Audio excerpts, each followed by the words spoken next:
Looking for a way to unlock the full potential of your digital dentistry workflow? I'm Elise Hifko, Associate Manager of Digital Services with Ivoclar. I'm excited to introduce you to CAM Academy, Ivoclar's new in-person training experience designed specifically for dental technicians. This hands-on course explores the full potential of programmable CAM software, helping you take your digital workflow to the next level. Learn directly from Ivoclar experts, refine your skills, and bring new precision and efficiency to your lab. CAM Academy is more than a course. It's your next step in digital excellence. To reserve your spot, visit the Ivoclar Academy website or contact your local Ivoclar sales representative today.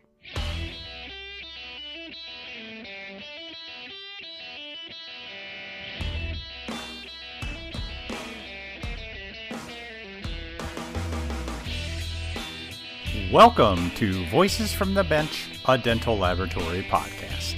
Send us an email at info@voicesfromthebench.com and follow us on Facebook and Instagram. Greetings and welcome to episode 395 of Voices from the Bench. My name is Elvis. My name's Barbara. Good morning, Barbara. How are you? I'm good. Welcome to Saturday. This is Yes, releasing ma'am. on Monday, but we're chatting on Saturday at 8:30 in the morning. I'm doing good. You surprised me with I know. hey, I'm up. Yep. You specifically said last night, not before 9. I know I did. But when you don't have any coffee in the house and you get up and somebody's got to go get coffee, you might as well do the intro. So here we are. Yeah, so you mentioned that to me. Who goes to bed without coffee prepared and ready to go in the morning? I know. Not good. Not good at all. And it never happens. And trust me, it's not good. I'm in a Okay, pretty good mood, too, for no coffee yet. But yeah, I don't think I could do it. I said I could easily have brought it with me. Hello. But, sometimes happens, and this is one of those days. I get it. It's like going to a hotel that doesn't have coffee in the room. I know. It's like, what am I supposed to do? I'm just never going to get up then. I know. I mean, if you're a coffee person, you totally agree. I would say if we surveyed the dental lab industry. Oh, all day, every day. What do you think? 85, 95% coffee drinkers? I'd say probably 98. Energy drinks are pretty big these days, too. But if you're not doing coffee, you're doing bourbon, beer, energy drinks, vodka, something. Maybe not in the morning, of course. Okay, good. Yeah, I was going to say. Yikes. Yeah. Speaking of hotels, we are just 3 weeks away from Nowak Dental Supplies Lab Fest in New Orleans. I know we've been talking a lot about it, but freaking hey, I'm super excited. I think it's going to be a great show. Thank you to the wonderful people at Aidite North America. They are allowing just me, because you decided to go on a cruise. I know. Allow me to set up all weekend. But something I'm really super excited for is I get to host Family Feud Lab Edition. Yeah, that's going to be crazy cool. It's going to be great. So 2 teams, we're going to pick out the people, and we've already asked pretty amazing and hilarious lab questions, all answered by lab techs. Just like the game show Family Feud, just think of that, but with only lab-related content. So this happens Friday afternoon. And then later that same night is that 1920s themed boat party. Are you dressing up for that? Yes, I am. All right. But I'm trying to be unique. Let me tell you. You type in... Of course. Yeah, I know. But you type in 1920s men's costumes in Amazon, and 40 people are going to be wearing the first thing that pops up. Yeah. So I'm trying to go a little outside the box. But good for you. Take pictures. We'll see what happens. Yep. Of course. So all that and still a bunch of great speakers, a ton of vendors, and of course the great attendees, except Barb, that's going to show up. Sorry. And of course, all that New Orleans charm. Head over to NOLALabFest.com. We're running out of time. Register. So this week we learn about a very interesting way to get additional business for your lab. So let's face it, you can either grow by getting new offices to send you work, or you can get more work out of your current offices. Bingo. I mean, that's basically how it works. Yep. As we know, that's a little bit easier said than done. Lori Margiotta comes from the clinical side. Starting part-time in a clinical office, Lori worked her way all up the chain to run a lot of practices. And after putting labs and clinical together, and some great conversations that she had at Vision 21, Lori saw a way for labs to help practices grow, and in turn, grow your lab. And it's all about unbooked treatments. Lori talks about her time as the office gatekeeper, teaching them that their lab bill should be their highest bill. Nice. Yes, ma'am. And what we can do to get more patients to say yes. So join us as we chat with Lori Margiotta.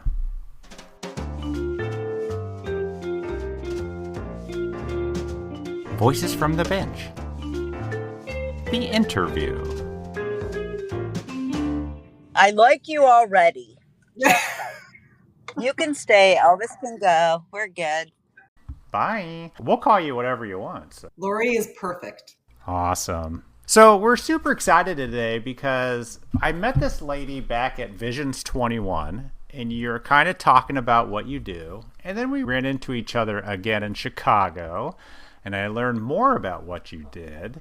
And now finally, many months later, and I apologize, we welcome to the podcast Lori Margiotta.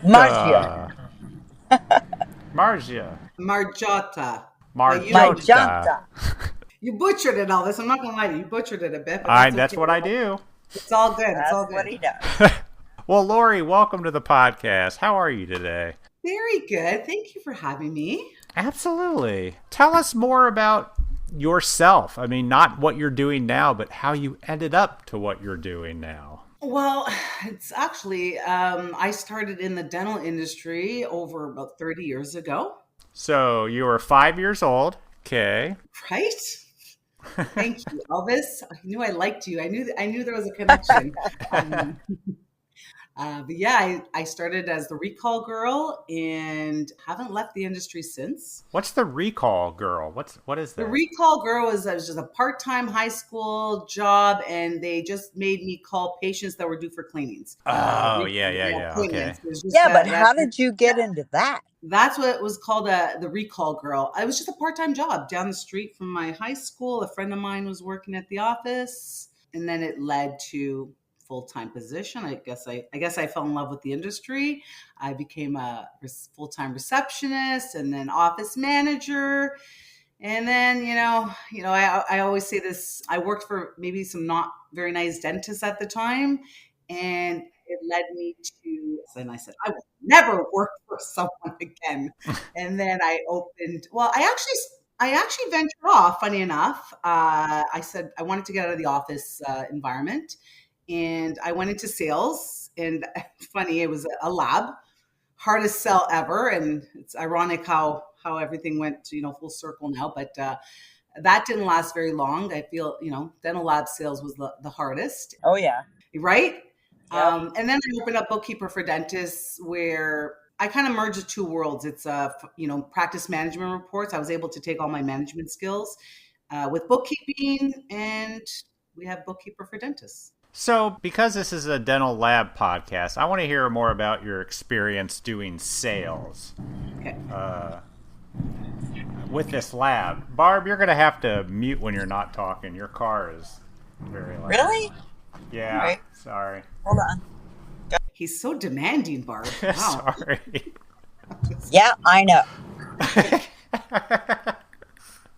So tell me about the sales position at the lab. So, well, that was 14 years ago. Okay. And I obviously made, I was in a good kind of relationship with the lab technician who would come in. And I asked him at that point if they were hiring, and I went to do sales. And obviously sales is just to bring in new clients at that point. This was, again, whole new world. But even back then I knew, wow, this is the hardest sell ever. Because again, I wasn't up against quality or service. It was against relationships, right? That's what it was down. 100%. Yeah. Yep. And that's where I, even now, again, I worked in the office for so many years. I was the gatekeeper. Nobody was getting through to the dentist through us. Oh, right? I hated people like you. I know. We were awful. Every time a sales rep came in, I'm like, yeah. They're like, should we leave something? I'm like, if you want, but it's like, it was going in the garbage anyways. Like, oh, should I leave yes. But did the dentist be like, hey, I want you to be the gatekeeper, and if anybody comes in there, nada? Or is that just you protecting your dentist? It was. And that's why I say we were gatekeepers, because unless they had a warm referral or someone, they weren't usually getting past us, right? So again, I already knew that. So even going into offices, cold calling, because at that point, 14 years ago, it was cold calling. I was walking into offices, it was different to be on the other end, let's say. It wasn't very welcoming. It's hard. But yeah. It was hard. Yeah. Not welcoming at all, for sure. Not at all. And not at all. But the other part is actually what I learned from it on the other side was, wow, I said, some of these dentists really had to know who their front desk people were, because they didn't know if I was a sales rep or a new patient. And we had some really good different reactions, who ignored, who didn't even put their head up. And I thought, I would like to have a chat with these dentists regardless. Never mind about joining our lab. I would just kind of chit chat to say, hey, you better really think of who you have at your front desk. There's some really bad ones out there. I'm not going to lie. I mean, it's like, if you're this cold to me. Can you imagine how they are to the patients? Oh, or they're really nice to the patients and they're just shitty to us. Even if they think I'm a patient when I walk in, because this happens quite often. I'll walk in, they'll be like, name, and you're like, Elvis. I'm not. Yeah, they're like, you're not on the schedule. And I'm like, I'm not supposed to be on the schedule. And I'm like, why are you so rude right now? No, it's like, again, some people are just not meant to be at front desk, so. But yeah, it was, I couldn't even if I wanted to try to sell their services and, obviously we tried that, right? But they had to be like on their A game. This lab had to be on their A game, like, as far as, quality and service and oh, sure. Everything. Yeah. So, or else they don't even look, and that's where, again, full circle where we are today. When I went to Vision 21, it was like, how do you guys try to get new clients? When I was at the round table, I was like, what? And they're like, yeah, we try to get new clients. That's how, because I asked, how do you build your business, right? As a lab, right? The main two were, we want new clients. Okay. To me, that was the hardest. And I knew for sure for both reasons, because I was the gatekeeper and then I tried sales. And then the other one was, well, we want our existing clients to be full service clients. Yeah, you want to get everything from them. That was a hard one too, because I've yet to, even with all my clients in the 30 years, every dental office I worked for and all my clients, they all use at least 3 to 5 labs. It hasn't changed in 30 years, right? So, well, let me ask you, why is that? Is it because they really value each lab's skill? Or is it because they owe money to 3 to 5 different labs? No. My clients, I make sure I pay their bills always on time. Just want to stress that. We appreciate that. You're right. No, I think it's obviously for different services. And then again, they've built relationships. So, I think a lab has to really F up, for them to drop their existing relationships. Because again, they're not dropping the services, they're dropping the relationship. Yeah. But I also say that that's how I get new clients, is another lab effed up. Right. It's all about time. And it's true. They really do have to F up to kind of drop it completely. Sure. And I think bad, because I think people, have some compassion to understand that things do happen.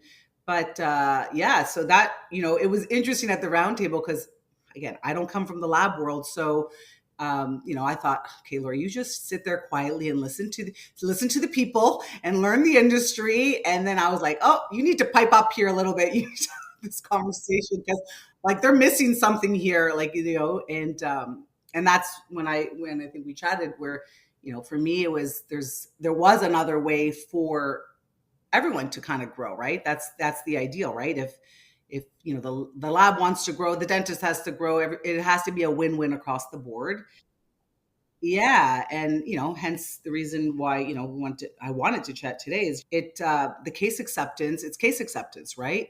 And I look at this number all the time. This is what I do in my business, right? We want to kind of flag problems in the office if there are and address them.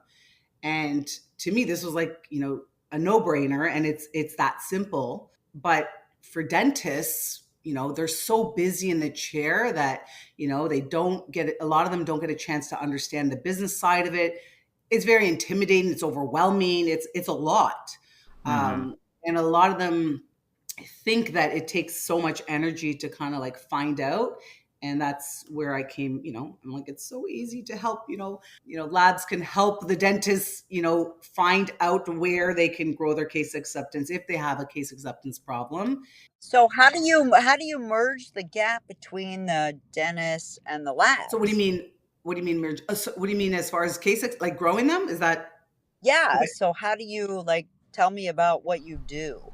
Okay. So, well, with the labs, like there's other numbers I look at, but one in particular that, obviously flagged me at, Vision 21 was case acceptance. So my theory was, okay, if every dental office, let's say the fact is, they're using 3 to 5 different labs and they have low case acceptance, regardless of how the dentist does this, if they increase their case acceptance, everyone wins, right? All the three to 5 labs. So it doesn't really matter.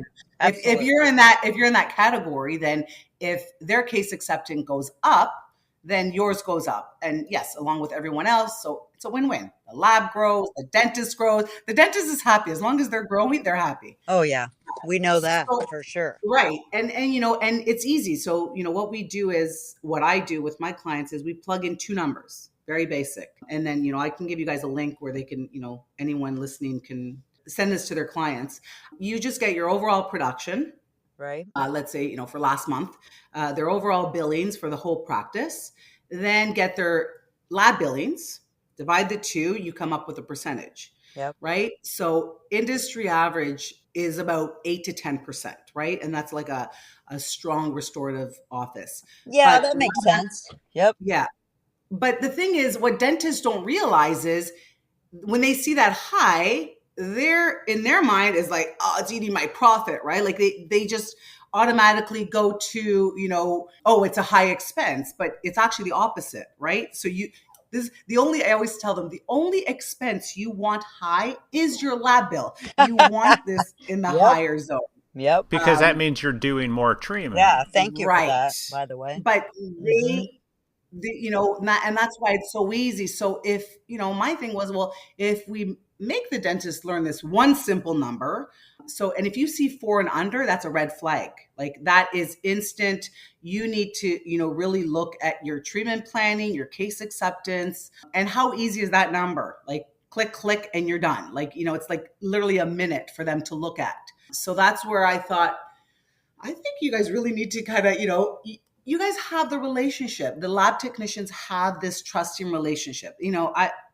Out of all the sales reps or any people that dentists are dealing with, I feel, and to this day, they have the best and most trusting relationship with their technicians.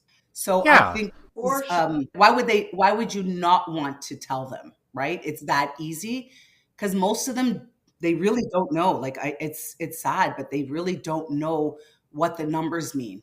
And this is so simple because that's your overall practice. If your case acceptance is low, you have some serious, issues, system inefficiencies happening in the practice.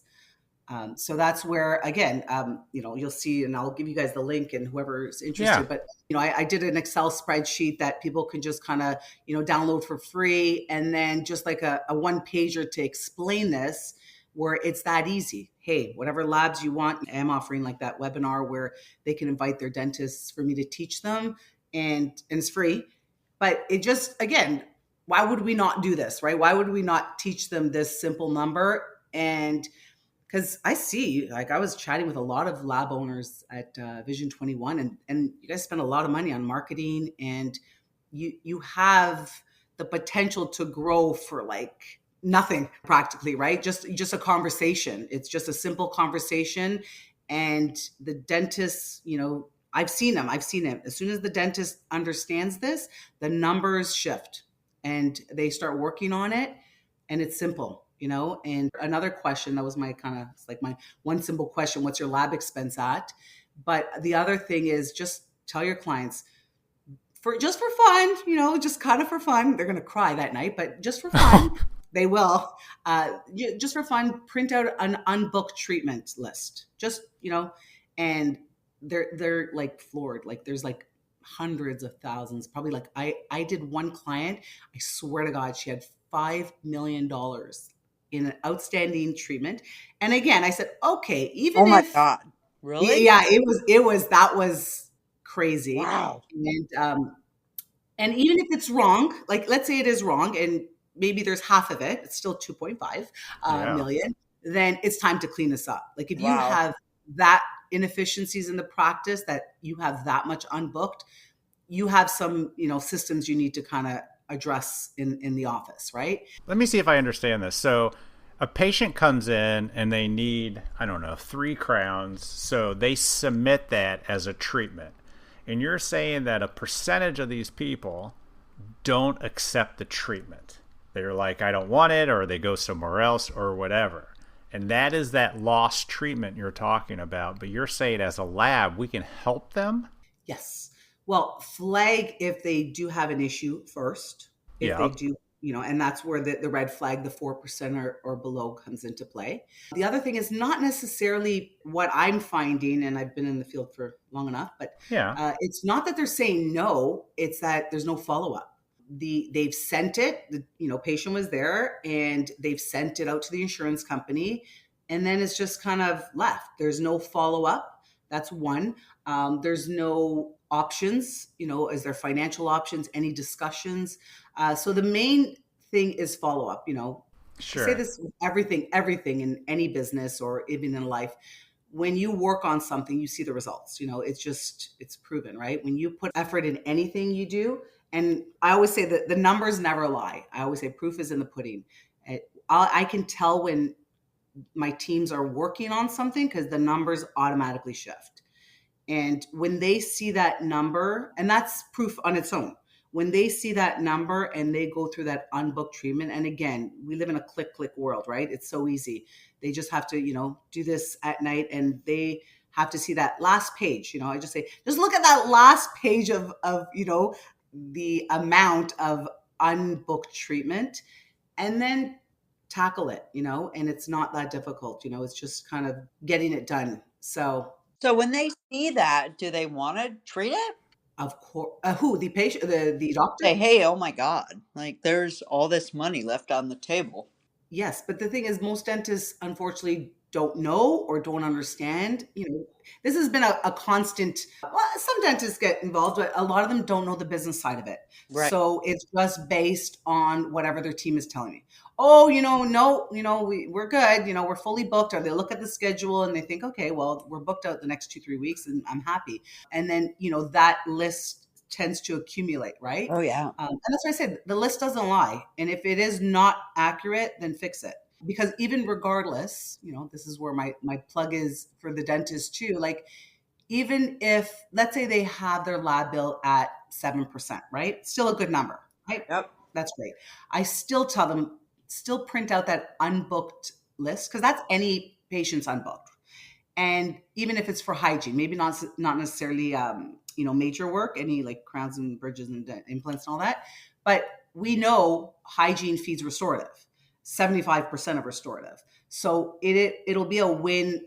Yeah, regardless. For sure. So, it's just constantly looking at something simple without it being overwhelming. I find that dentists it's very overwhelming. Like, there's a lot of information out there now. It's so overwhelming. Consulting fee, all this stuff. And this is, to me, like, it's, I want to kind of simplify it for them to say, listen, you have all this unbooked work. I've yet to find one office that doesn't have hundreds of thousands of dollars worth of treatment. That, unfortunately, it is, we live in a different world of work ethics nowadays. Yeah, no doubt. I'm being nice. I'm being Mhm. nice. Yeah. Work I ethics know. have changed. We have to kind of implement systems where they are accountable, where we have some follow-up systems. Back in the day, I remember I was 30 years ago. We lived, breathed for our bosses. It's changed. The dynamics have changed. So it's time to kind of go with the work ethics and kind of make it work. Everyone's got to win here. So simple. We teach them. It's free. It's costs no one, anything, and everybody wins, right? Because why would any lab not want the dentist to do that? Whether they're using 3 to 5 labs, because regardless, it's gonna grow everyone's profit at this point. I also see a large issue of when clinicians describe treatment, what a patient needs, they don't do a really good job at it. And it's all about the dollar value. Does that make sense? Where they're like, you need this done and it's this much, without going through all the possibilities that they could do and the benefits of each step. Well, that's, I guess, case presentation, right? So Well, how can I help my offices do better case presentations? Because I want to do 6 overdentures to every 1 denture that I do. right. You know? Well, so let's just flag that they do have an issue, first of all. We'll just kind of take it to that, because that's the door opener for the dentists. Yeah. Find out that they do have an issue, a low case acceptance issue, because they may not even think they have a problem. And then when they see that number, then we can address it. And that actually, we can chat about that. But that's one of the reasons why I'm offering that free webinar, is then I'm going to offer them solutions. Now what? Okay, so what are your options? I know I'm going to have different views on dentists that do not want to spend another penny on this. And then we're going to have a solution, how they can tackle it. Another solution, is it, do they not have the intraoral cameras? And if they don't, then that's something that, is a given. So who's presenting it? We'd have that discussion. Is someone, presenting the case presentation, showing them pictures, showing them their options? And that's what it comes down to. And we know there's a shortage of staff everywhere. Sure. Letting them realize if they have a problem. If they don't think they have a problem, then who wants to fix something that they don't think is broken? But once they see the potential there, and again, just for fun, like one of your best clients, just ask them, hey, do me a favor, just give me that, that last page. You don't have to, cross out all your patients. Just show me what that last page is, and of unbooked treatment. And then again, then trust me, they'll see that. Because even if they were to book half of that, you can give them whatever tools, they'll buy whatever tools they need to kind of book that treatment in. So for the lab, this is, I think, just the door opener to let them present that they have a problem. And then, Elvis, you want that overdenture, you're going to have to sell yourself and go into the office and talk to the patient. No, I'm kidding. No, I've done that, honestly. Yeah. And I'm happy to do that. I just think they're missing out on selling the better treatment. So when you say that you go in there, can I ask you a question? Then what do you, as a lab, my brain, like my mind is just going, so what do you present to that patient? You speak directly to that particular patient. Why wouldn't you create, let's say, a video presentation that then maybe if their staff is not confident on case presentation, because that's, some offices, send their staff for training to do this proper case presentation, and some don't, right? So why wouldn't you, let's say I'm thinking, why wouldn't you give them maybe a solution and do your presentation, do a recording yourself, and then say, hey, listen, if any patient needs this, whoever your staff is that's sending this estimate, send this to the patient. Here's a video, make them understand it. It's coming from you personally. It's a personal touch. This is our lab that we use. And, there's that personal touch from you directly and somebody we trust. And, I would do that because technically, realistically, are you going to go into every patient? Chances are you're not. I don't sell treatment to patients. Don't let me misrepresent myself. It's I go in there and I'm working with a clinician on a patient, and the idea comes up. I mean, let's just be honest, most of it's dentures, and I talk about implants, and then the doctor talks about implants a little bit, and they're always like, I mean, it works better, but it's thousands of more dollars. And I'm always like, I wouldn't lead with that, And some of this has turned into me sitting down with office staff and explaining to them, the chewing capacity, the better lifestyle, the more confidence, blah, blah, blah. That's what you should be selling rather than just a more expensive denture. But I like the idea of making a video. That's an interesting idea. That's where it comes into play, where it's staff training. It's a staffing issue, kind of. Yeah. Who's trained and who's qualified, who's confident. People, I remember when I was, first starting out, and it felt like I was selling. Like, oh my God, I'm selling. Like they want me to sell. Like it was. And meanwhile, it's like, it's treatment. They need this treatment, as, you get more seasoned into it. So it's that confidence that, they're not confident to do this case presentation. And a lot of offices are like that. We see the staff turnover. As soon as they train somebody, they're out the door too. Mm-hmm. So it's kind of like and dentists are tired of that too. Like every time they train a staff member, we're going to give them that training. We're going to invest in them. And then, they leave. Not always, but it's more and more common now. Absolutely. Maybe creating a video where they can send that, or, any staff is not comfortable, then you do it on their behalf. And they like free. So if it's free, it's for sure. Right. So that was just an idea that I thought they can, you can do that. But that's where I want to give them tools, because it's giving the dentist options and who wants to increase case acceptance with, spending some money, who's not, it can still be done without spending money on. They just need to know, again, there's a problem in the office. If they do have low case acceptance, and then address it. Because for you as a lab, what other way can you grow? Was I wrong that, what they taught me at, what I learned at Vision 21, was it those two ways, new clients, and then, getting your existing clients to be full service clients? Is there another way that, you can, how else would you grow? It's either more work or more expensive work. More expensive work. Okay. Yeah. So, instead of getting a bunch of single units, you get a bunch of full arch cases that you get to bill out more. As, representing the dental office from the other side, I would have that conversation, because I do find that actually when I was working in the office, the lab world doesn't really connect with the staff. I'm working on something to bridge that gap a little bit, but that would be an idea where instead of, the technicians or the lab owners dealing strictly with the dentist, obviously, because it's obviously technical stuff, maybe get more of a relationship with the office manager or the team, and then kind of open up that world to say, oh, how do you guys do this? Like when a patient needs treatment, how do you present it? What tools do you have?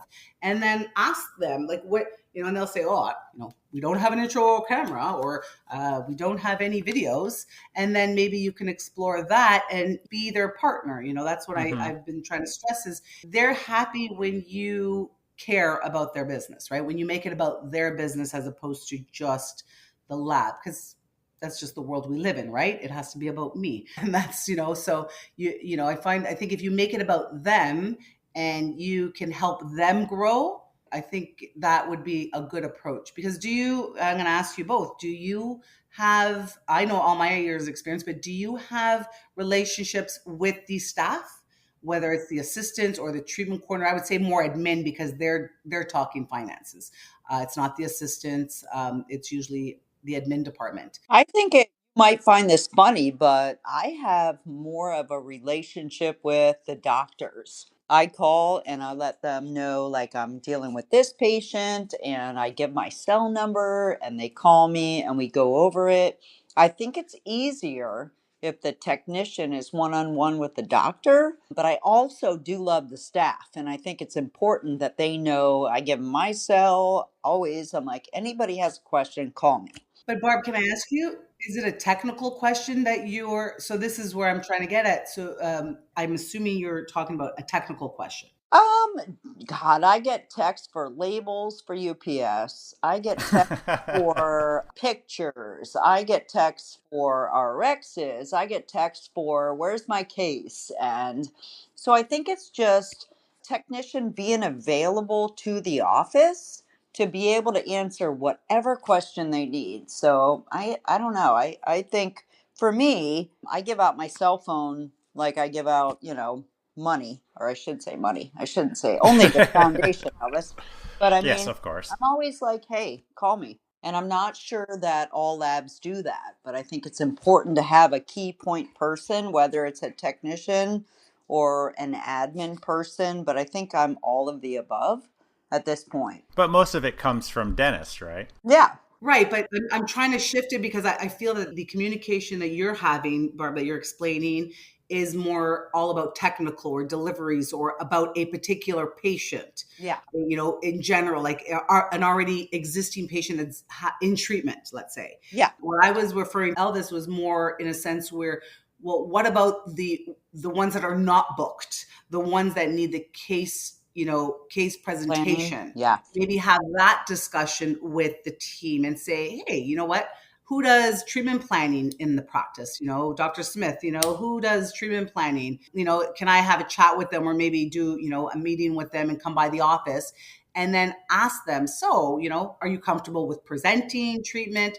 If they send, dentures just to your lab or, if that's your thing, and just say, tell me how you would present a patient that needs this. And maybe you can do some training, or offer them the tools or free tools. Because again, the communication is all technical. And at this point, the patient is already in treatment. Elvis, you're saying you want to get patients to choose the better option, the more expensive option, right? Yeah. Right. But if they don't know what the benefits are, how is the staff, the middle person's missing here? It's not the dentist explaining the fees and, that to the patients, because they never have that conversation, just so you know. It's the staff. So maybe your communication should go to the staff, because that's where the problem lays. If the staff is not following up and presenting it, these patients, you think they're running? They're not running to the office. That's what I tell my team. I'm for sure. even if you send, they say to me, but I sent the estimate. And I'm like, and even if they get the response, do you think they're running to the office? They are not. So you need to follow up regardless, whether the response comes to you or directly to the patient. But, they tell me, but it went to the patient themselves. And I said, they probably don't even understand what it means when they receive the response from the insurance companies. 2, again, no one's knocking at the door of the dental office. So, and that's the answers that we get. So, there's some miscommunication here. There's like a disconnect with patients' treatment. And what they also don't realize as staff is you're ethically responsible to follow up. Like, you have to follow up with these patients on their treatment, necessary treatment.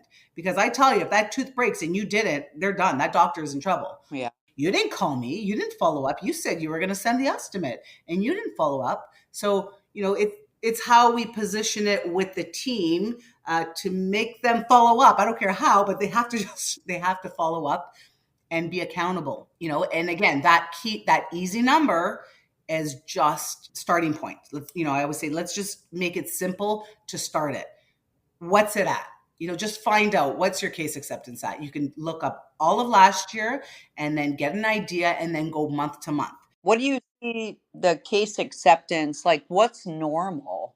Like when a doctor does a treatment plan, how is it low? Is it high? Like, what is your opinion of case acceptance? Well, that's what I'm saying. It varies from office to office, and that's where So they got to get better at it. Right. They plug in these 2 numbers, and that's what my mission was after Vision 21 is like, these dentists need to know it's that easy to see the case acceptance. Because, if they ask their front desk, oh, how's my case acceptance? They'll say, oh, I spoke to this person, treatment planning, and it's too much information. Yeah. But if they see, well, my lab expense, and again, the confusion is they think if their lab expense is high, oh, my lab must be so expensive. Maybe I'll have to look somewhere else because my lab. Of course they do. Right? Yes. Well, please, we're not going there. It's education. We want to educate them to say this is the only expense you want high. This is a good, healthy number. This is the number we want high, and your profit, obviously. But as far as the expense, and once they understand it, it's an easy number to manage. And again, we want them. So again, anything under 4 is a red flag. 5 to 7 is, good treatment. Yeah. Right. That's and then fair. 8 to 10 are like heavy restorative, heavy implant offices. Like those are the strong ones. And again, we want them to be successful, because if they're growing, if their production grows, the lab grows. Yep. And that's, to me, was such an easy solution on how everyone can grow their business. Because, how long does it take for a lab to gain a new client? And, realistically, how many, maybe you guys can answer this question, because I'm learning too, how many of your existing clients are a full service client? Like, is it, what's that percentage? That's a great point. I don't know the exact number, but Great point, though. Yeah. I don't think very many cross into different products. I think they have their denture lab, they have their fix lab, they have their, ortho lab, and I don't think they really cross in the same lab very often. Agree. Yeah. And I always say, like, this is like a pilot. You can use it as a pilot project, in a sense where, get one of your offices, Elvis or your office, and just try this and, teach them this number, and then kind of, give them the tools to learn how to increase case acceptance, and monitor if they're, going to want to disclose this information to you, and monitor if they get that number up. Did your number go up as a lab? Like, just to, out of curiosity, say, hey, you want to do this, kind of test with me? Let's do this, right? Let's book your unbooked treatment. Let's flag where you are. If you're at the 4%, let's monitor it. I'm going to help you, Elvis, or, you can say that, I'm going to kind of help you do this. And again, we'll chat later, but, I offer that webinar. And then, let's monitor it and see, well, after we've given you some tools and solutions and the videos, Elvis, if you want to do those, and then see, did their number go up? Did it go to the 5 to 7? And did yours as a lab? Right. If theirs does, mine better. Exactly. If not, you're going to tell me, Lori, you suck. Definitely. No, you know what? Honestly, proof is in the pudding. I use this. I've worked on it. It does work. When the staff is working on it, the numbers always shift. I kid you not. Like, it's just, and it's not about it. Very rarely about patients saying no. It's just met, actually, he's going to be part of my webinar too. Samir from Care Credit. That's like peanuts. Yeah. Like, it's peanuts. And I'm like, actually I went to sea on the beach a couple months ago, and we were chatting, and I'm like, let me understand, because we don't have Care Credit in Canada, right? and he's like, Lori, it's simple. Because I'm like, all you have to do is ask, just ask a simple question. Like, it's 10%. I think they take 10%. Like, and if you have an unbooked list of $1 million, 900,000 sounds pretty nice. Hell yeah. Right? And upfront with no headaches. That 100,000 is worth every penny of not like no. I said, nothing else, right? And he said, no. And he goes, I'm like, he's like, it's literally simple. And I thought, so he's actually one of these solutions I'm bringing on board with the webinar that I'm presenting, because, and he says, but Lori, people have it, but sometimes they just don't use it. But again, with the proper knowledge and information about it, who wouldn't want that 10%? That is so true. Every penny, you're going to pay that in staff chasing your patients for this money. For sure. Right? So again, it's presenting easy solutions that make sense, and then I'm actually working with Dr. Rice also. Oh yeah, we like him. Yeah, How did you meet him? Awesome. He's cool. He is so awesome. So I reached out to him because I want to give them solutions, those who want to invest in their office. And I know Ignite DDS has this really good 90-day jumpstart program, and to give them the solutions that if we're going to make you flag this, and if you have an issue, then we're prepared to kind of give you some solutions. So again, the financial solution would be, with Samir, the Care Credit, right? Yep. That's an easy, and you have all these options, and I know their numbers will shift if they have to recognize they have a problem. Most dentists and practice owners are so busy on the chair that they don't even know they have a problem. That was one thing I realized when I started doing bookkeeping. When you're in the office, you just look at production and payments, right? Production and payments, we're like super busy, I'm jam-packed, I must be successful, right? I must be doing well, right? And you just don't see the unseen stuff, the unbooked treatment, and what the potential could be. They can grow their practice so much more. That office that I told you about, the one that I swear, the $5 million practice. Yeah. When I started with them, they were below 100,000 a month production. They're over 300,000 a month now. So do you get in there and look at their books and like you give them advice on what they should and should not do? And just like, do you spend like 2, 3, 4 months with them? I do. So for my clients, what I do is initially I do like training, and I go in, I make them understand the numbers I look at, because it's not obviously only the lab expenses I look at. I look at their payroll. I could, these numbers flag to me. If their payroll's high, Yeah. it's usually they're not overstaffed. They're Yeah. either underbilling, or they have a lot of downtime. So that's usually, the factors involved. So, again, my focus and every dentist focus shouldn't be, well, just, cut your expenses, right? Like, cut down. It's increase production. It's easy. It'll offset everything, right? You increase your production, especially that, and that's why I'm stressing the lab expense, because that's the easiest one to offset. You get that number in its magic zone, their overhead just kind of shifts, because that will just kind of offset all their other expenses, right? So, and again, it's just a matter of teaching them, and and I do as much as I can as far as free knowledge, right? Because a lot of dentists don't want to pay and go take a course for 6 months, and it's not that complicated. I'm a little old school, as much as I'm started when I was 5, but I'm a little old school where I don't want to take it back to basics, especially for the offices that are struggling. It's like it's not that overwhelming, and the world of putting it in your office manager's hands, again, shifted over decades. And not to say a lot of them, are wonderful. I know so many of them, but that world is different, where the dentist just did, dentistry and the office manager ran the office. The dentists have to be involved now. They have to understand. When I do my training, I said, listen, the deal is you need to understand these, because if your staff can tell you anything and everything and you believe them and you don't understand it, you're up for a rude awakening one day. Yeah, because you want to be the one that knows, and you want to be the one that's in the know. If your staff knows, they have to know. It's their business. Yeah. Nobody cares as much. Nobody cares. Again, we live in a different world. The care, the care is not like it used to be. And I'm sad when I say that, because it is sad when you say that. It's a great industry. We have an awesome industry.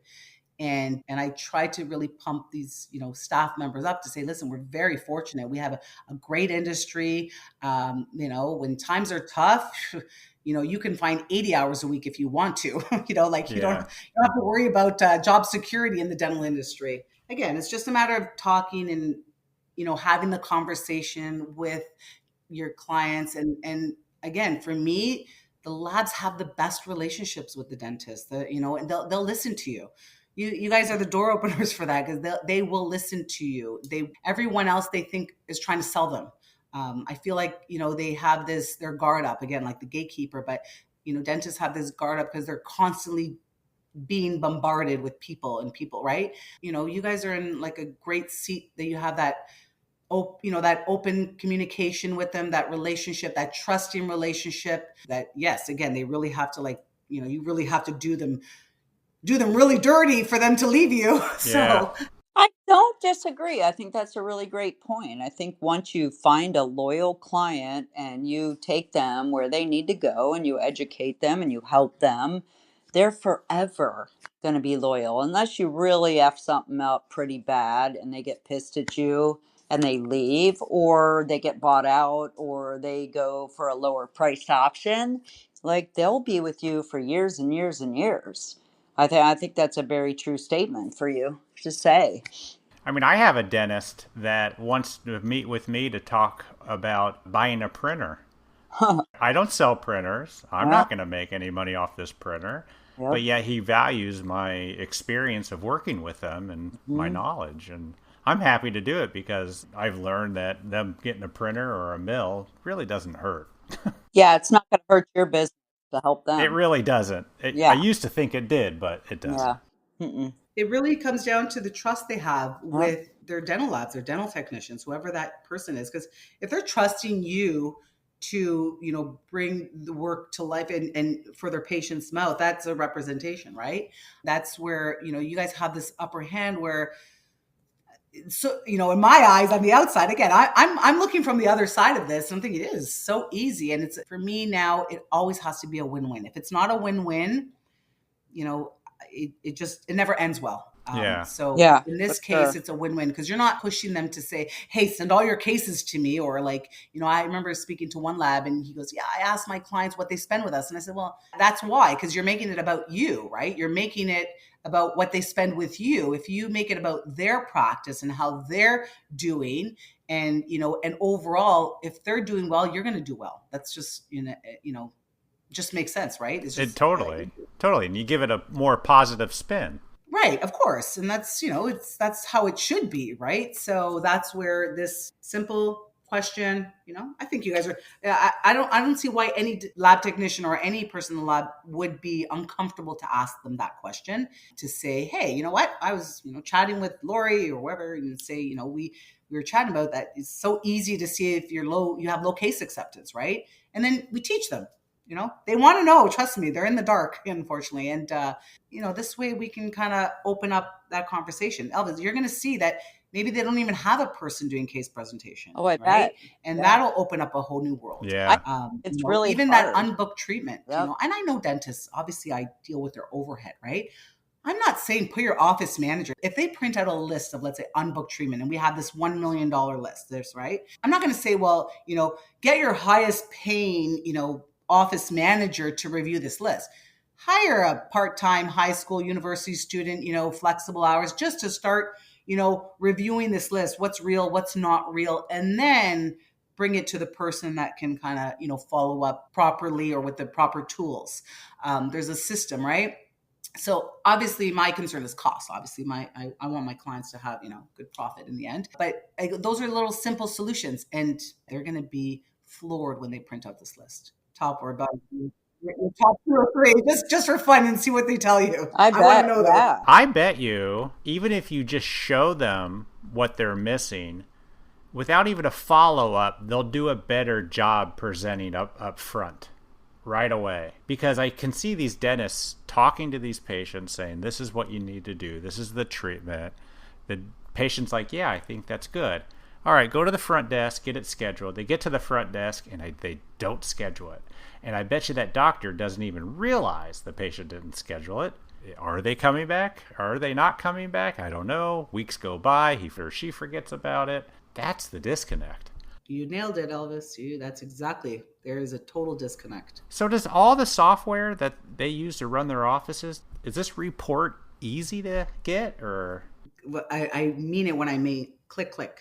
It's literally a reporting, unbooked treatment, all providers, and within seconds. Faster than ChatGPT. No, I mean it. And every software. And if they're using a software that doesn't, chances are they don't even, use an intro or camera. So chances are they're actually that's how I started. That's how far back. I started with the One Right system. The manual One Right system, if either of you remember that. No. No, but I got a couple offices that still have paper charts. Yeah, paper charts. But no, this was everything. Ledgers. It was called the One Right system. And when I started in my youngin' days, you're going to still keep and feel young and fabulous, right? Yes. Well, let me ask you this. There's a lot of times where I'm in the back, like the lunchroom of these offices, and they have a calendar up, and they have how much they want to make per month, and then they eventually write in what they made that month. I look at that and I'm like, is that really motivation to the staff? I don't see it really working, because once you hit that number, are you done? Or do they have the skills to reach that number, or do they just hope that they hit that number? See, I look at it the other end. The dentists, they can have whatever magic number they have, but if 70 or 80% of that is going to overhead, then they're working harder, not smarter. Mm-hmm. So that's one thing I would tell the dentist is that's where these numbers come into play, right? The expense of lab, and because they can have this magic number and where is it coming from, right? What does that mean? Is it, hygiene, and then not the restorative is not being booked? How is the hygiene? Actually, that's one of the numbers that is important for dentists to look at, is hygiene. If your hygiene is not growing and it's strictly based on, a dental restorative, then, well, hygiene feeds your restorative. So, there's so many different links. Those numbers to me they're not a drive, and they better have some really good bonuses if they are hitting those numbers. They obviously would increase them, I'm assuming. I've never seen the actual full number there. Yeah. Interesting. But have you ever asked about, again, I just ask, what's the worst? Say, hey, what does this number mean? Like, what happens when you reach it? And then, do you get a bonus, or, when do you grow that number? When does that number shift? I guess it depends on the office. I think, again, yeah, no two offices, it works the same. Again, know your audience. It's a staffing issue. It's a tool issue. It's there's so many things. Yeah. But I think you guys, honestly, that video would really help if you're finding that offices are struggling. I know they are, because we do so many dentures. Do a survey. Say whoever is willing to ask them if they know their lab expense, and I'll give you the how they get to it, and then start the conversation there. Yeah. I'm because obviously I did the webinar recently. I want some real actual facts now. I want to really track the ones that are I know for my clients, but I'd love to see for a lab to really see how this can help grow their practice, and with minimal costs. Elvis, this will cost a lab nothing, and comparable to the marketing they're spending on getting new clients, and I don't want to downplay the salespeople in the lab world, but again, this is a great thing for sales. I have actually one lab I'm working with, and we're doing a webinar. It's coming up next month. And he said, this is going to be a model kind of test for us. And it's a fairly big lab. And he has his sales team really promoting the webinar with me. And nice. Because obviously the sales reps have the relationships with their clients.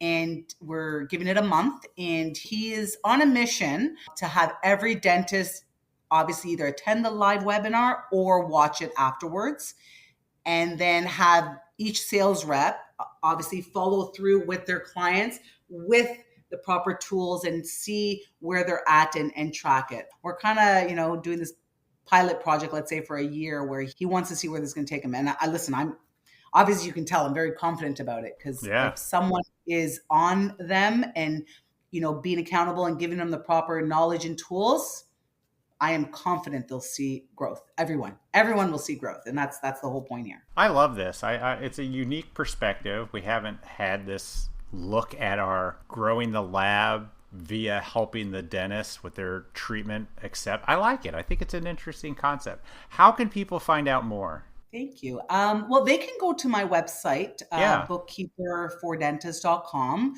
I actually have a link there that they can, schedule me in for the free educational webinar.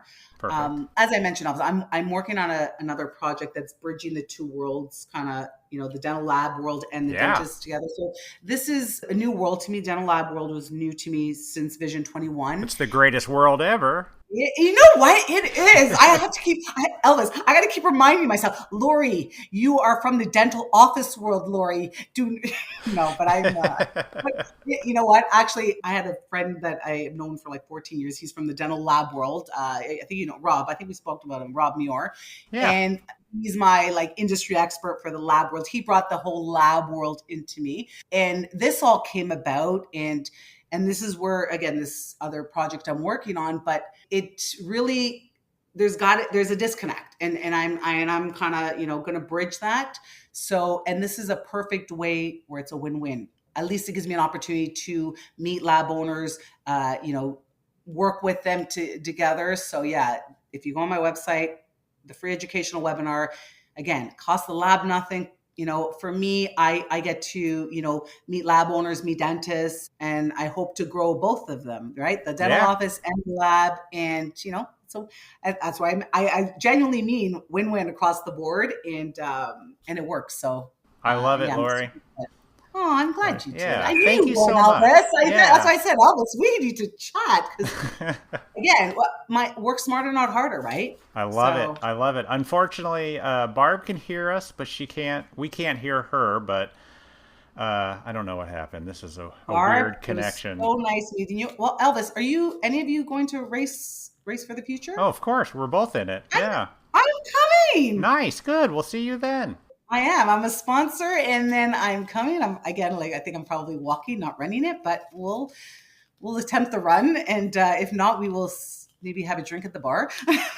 Nice. Yeah, we will. We'll see you in Texas then. Yes, soon. Okay. Awesome, perfect. Lori. Thank you so much. We appreciate it, and I'm sure we'll stay connected. I really appreciate it too. Thank you, Elvis, and thanks, Barb. Yeah. Have a great weekend. Yeah. Thank you. That was Barb. All right. Bye. Bye. Yeah. A huge thanks to Lori for coming on our podcast to talk about something nobody else is really talking about. You and I talk to a lot of people. We haven't heard that yet. It's really simple, everybody. Dentists need to be busy for us to be busy. And if there's anything we can do to help, then why wouldn't we? We can send mailers all day, or you can go door to door trying to get work, but maybe, just maybe, it's time to help the offices that already send us work and trust us. Head over to bookkeeperfordentists.com to learn more and for a link to the mentioned webinar on this episode's show notes. So I think she's got something going on here, Elvis. It's pretty interesting, and I'm excited to see what some labs can do with it. Yeah.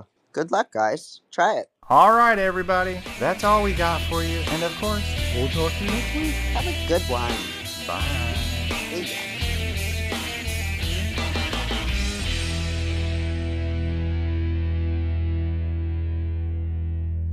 Still weirds me out, man.